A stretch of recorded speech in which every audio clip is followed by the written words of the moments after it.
असा आहे, तर मोदीजींनी उल्लेख केला होता, तो उल्लेखाची राष्ट्रवादी शिल्लक आहे ना. कुणाबद्दल केला, काही नाव घेतलं का मोदीजींनी?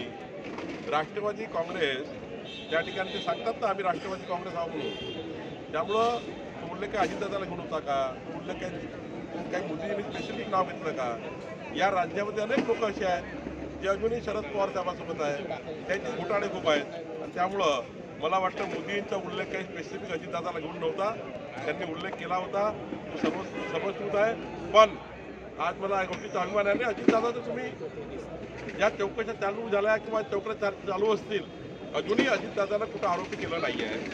अजूनही त्या सरकारमध्ये, म्हणजे महाविकास आघाडीचं सरकार असो की त्यापूर्वीचे सरकार असो, त्यांनी चौकशा केल्या अजित पवारांच्या चौकशा त्यांच्याच सरकारने केल्या आहेत, त्यांच्याच सरकारने बंद केल्या आहेत, त्यांच्याच सरकारने बंद केल्या आहेत.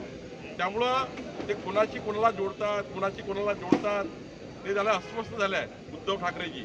त्यांना हे माहिती आहे की पुढच्या काळामध्ये आपल्या डायसवर कोणी राहणार नाही, आणि त्यामुळं अस्वस्थ विचलित मानसिकतेमध्ये कालचं भाषण उद्धवजींनी दिलं आहे असं मला वाटतं. थँक्यू.